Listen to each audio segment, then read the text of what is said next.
Now you just get your phone out, you send me some abuse. It's quite simple. I even understand the mentality behind it. I think it's unhappiness. I think these are unhappy people, and they see me as someone who has a better life than they deserve. I just complain for a living, that's what I do. And that can be upsetting, you know. I even understand that. I had some dark years. You know, I'm glad Twitter wasn't around. I lived in Swindon for 5 years. It's not a bad place, but I think when you're in your mid-20s and you could live anywhere in the world for your job and you pick Swindon, it is a sign there's something wrong. I lived above some garages and I would get drunk at night, and had Twitter been around, I think I would have been a troll. I think I would have seen people on telly and sent them abuse, just because it's easier to make someone else feel bad than lift your own circumstances, isn't it? So random people, nice people, just like at Nick Knowles, just, are you going to build a house or host a quiz? Why don't you fucking pick one? Got off to bed, I told that bloody Nick Knowles. You delete him in the morning, you think, oh, he seems quite nice, and I just cried watching DIY SOS. That's what's happened there. I've lashed out. And he does seem lovely, doesn't he? I even stopped doing that joke for a while because I thought he seems nice, but then he brought an album out, so I brought it back. I felt he was provoking me there, to be honest. Nick Knowles has got an album out, if you're unaware, which begs the question, what is wrong with the world? And more specifically, what is wrong with Nick Knowles? Why has nobody close to him just taken him aside and said, I know you like singing, Nick, but don't do that. It's no one else's fault. We all sing in the shower. If you want, get your shed converted, turn it into a studio. You know, you've got contacts. I'm sure you could do it for now in a weekend if you wanted to, but don't release an album, mate. I honestly think he's gone mad. I think you watch DIY SOS, it's powerful telling, isn't it? I always cry watching it, and you think, I realise for Nick Knowles, he spent the last 10 years around people in tears telling him what a good guy he is. He's just gone insane. He just thinks he's single-handedly keeping the country together here. Single-handedly reversing Tory cuts, Nick Knowles, and he's seen the music news over the last couple of years. He's thought, well, Prince has gone, Bowie's gone. Knowles, he's going to have to get his guitar out here, I think. I'm going to have to do for the music industry what I did for that 3-bed semi in Romford. Make it relevant for the people again. I don't understand the logic behind it. But, you know, these men, they send me the abuse, and I don't mind. And it's that thing is, I think they just think my life is better than it is. I think they see me and they think, right, I'll bring him down a peg. They think I'll do a gig like tonight. I'll come straight off the back of the stage and there'll be a limousine waiting for me there, and that'll whisk me straight off to the Blackpool Ritz. You probably don't know about the Blackpool Ritz. They wouldn't let your sort in, to be honest. It's not really for you. It's underneath Marks and Spencer's. You go underneath there, and you go to like a big marble top bar like that. It's only famous people in there. I'll go in there. Ed Sheeran will be there. He's just done Blackpool Arena. Go up to Ed. I go, hi, Ed, you don't know me, but I'm also famous. I go, oh, bloody hell, of course I know you, mate. How you doing? That's Ed Sheeran, if you haven't heard him talk. That's me, Ed Sheeran impression there. I do about 3 impressions throughout the gig. I've learned from doing it. It's just easier for you if I tell you who it is first. Don't want to leave you hanging, I'll just tell you and then I'll do it. I'll throw a physical clue in if I can, like the guitar. He's always writing into your head. What are you up to? I'm writing a song about these peanuts. Just put the guitar down and enjoy your life, Edward, please. Everything's going fine. I don't know if you've heard the albums. They're on everything. They really are. Every radio station and advert. Sometimes they're on the breeze. I can be on Headland, miles from anywhere. I just hear, I'm in love with your body.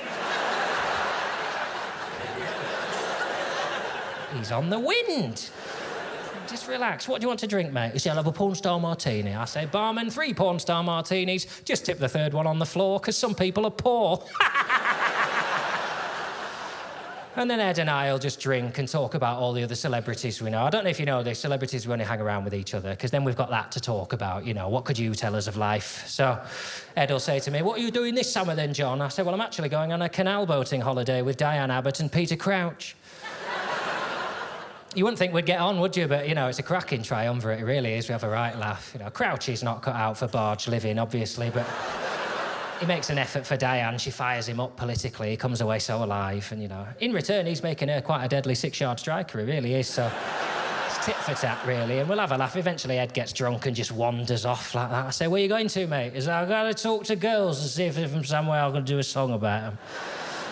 OK, don't do Galway, mate. You've already done that one. I go, yeah, cheers, mate. She was from Cleveland's. I look forward to hearing line 2. Off Ed goes, I'll go upstairs to my room, puke everywhere, get off to the next gig. I think that's what these men think my life is like, and it's not, you know, very rarely anyway. Don't see so much of Ed since he stepped up a venue size.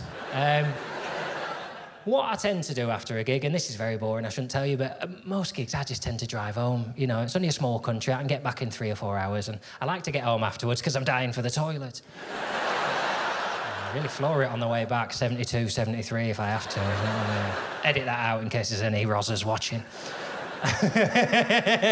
Oh, OK, there we go. So, what you don't know is I've done this gig about 150 times. This is the last night. And occasionally I say a line I've never said before, like, in case there's any Rozzers watching. And I hope you enjoyed that in the room, because it won't be on the fucking DVD, I'll tell you that, so... That one's just for you, Blackpool. You soak that one up and enjoy it. In case there's any Rozzers watching. Oh, dear, I might tweet myself after this gig. So... Right, come on, we're nearly done. So what I do, if I'm away, if I'm miles away from home and I'm away for a few nights, if I'm on my own, I'll just stay in a Premier Inn. I'll stay in a Premier Inn, because you get a good night guarantee, and you can't argue with that, can you? If you don't sleep well, they give you your money back. Now, that's financial suicide for a hotel, let's be honest. I don't sleep well at home, I'm not sleeping well in a fucking Premier Inn. They don't ask. You don't have to complain about the room. You can complain about anything. You still get your money. So, did you sleep well, Mr. Richardson? Well, I'm afraid not. Can I ask why? Yes, the demons wouldn't stop screaming. They count your pennies out. Off you go. I'm touring for free here. Thank you very much, Lenny. So I stop in a Premier Inn, you get the good night guarantee. I don't stay in the big city centre ones, you know, the big multi-storey ones, because that's where the young people stay when they've been out drinking, and I don't get any sleep. I'm just behind the hotel door all night waiting for them to try and steal me Do Not Disturb sign. Lurking there like a little security goblin behind the door. Still there, 4 o'clock in the morning, my knees have gone now, agony. You hear the ding of the lift and the giggling, you think they're coming. Hear a little scratching on the door like mice. I look through the people, I go, that's mine, you little bastard. And sometimes they look back, I go, oh shit, you can see me. I sleep in the bath with the door locked. I don't stay in them. I stay on them weird ones. You know when you're driving along like a B road in the middle of nowhere next to fields, and then you get to a roundabout and there's like a burnt-down little chef and a 1-storey Premier Inn. And you think, who's staying in that? I am. I'm in that. And within an hour of the end of the gig, I'm just sat on the end of the bed in my underpants, just waiting for Family Guy to come on to get me to sleep.